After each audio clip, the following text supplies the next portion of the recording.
of things. So many of the ventures which have not done so successfully have not taken into effect this kind of things. But successful ones, like especially what Professor Gandhi has mentioned on the Suguna poultry or the entire poultry sector, that is a classic case of how do we reorganize the poultry sector to add value at every individual level and also drive value to the consumers, and that has shown the way how you can have a contract farming model which can be scalable.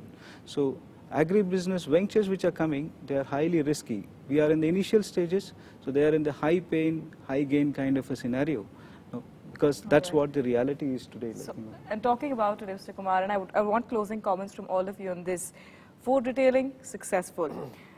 Food processing market accounts for currently 32% of the total food market, and also boom in the FDI approvals. So it does seem the stage is set for a very buoyant performance in the future in the sector. Starting with you, your comment on this. I would qualify my statement regarding food retailing. Food retailing can be successful and has been successful in the country only when we have included all the players as partners. Wherever we have tried to totally brush aside people, we have not been successful, and we will not be successful, because unless you take a model of inclusive growth, the model doesn't succeed. That is one. Secondly, of course, because the retailing in our country is the biggest in the world. We have 15 million, as you call pop and mom stores all around the corners all over the country, which is the biggest in the world, even more than the US. So it is booming. And the rate of booming is it is going to go overboard by about 400% in next about 5 to 7 years. So it is huge. Now, retailing requires the shelves to be filled up. And the shelves can be filled up only if the farmer produces, the industry value adds, and it is taken by the same supply chain, by the cold chain to the shelves of the retailer. This needs to be worked out. The policies are there. The policies are very conducive, because even today, for setting up an industry in food processing, if you set up an industry, first 5 years you don't pay any income tax at all.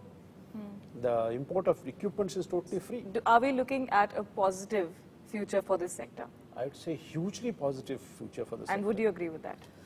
Yeah, the biggest driver of this sector is the growth in per capita incomes.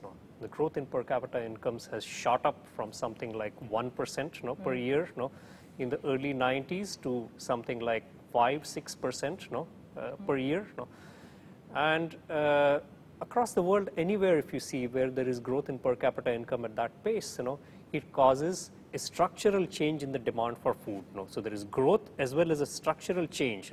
So people demand, the cereal demands increases, but at a much slower pace.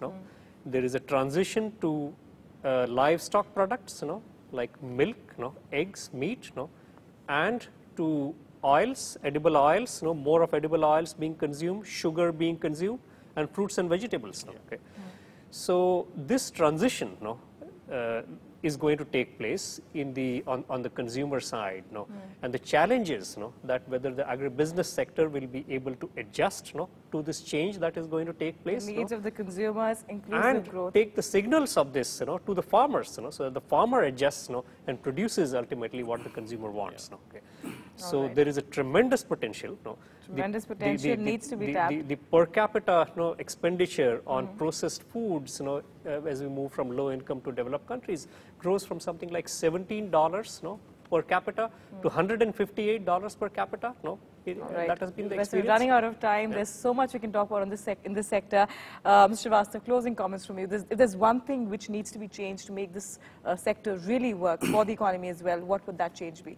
Yeah, the agribusiness in this country has to take account the agriculture itself. And on-farm challenges, I feel, are the most insurmountable as I look at it, because we are having today technologies which are not increasing the yield when it comes to seed. True. The soil quality is coming down, the water is becoming scarce. So that is the one where I feel agribusiness investments should be focused. While we are also talking about off-farm investments in supply chain, retailing, etc., etc. But if we have to increase our capacity to produce, these are also critical challenges. And going forward, we need to address that issue if we have to meet our goals on the customer side or on the retail side and so on.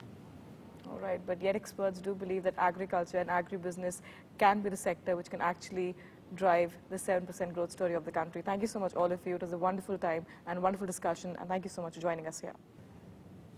And there is no denying that the next 2 years are going to be very tough for the Indian economy.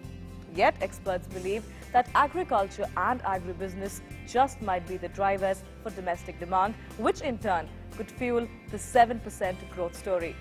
And with that, it's a wrap of this special show. Thanks for watching.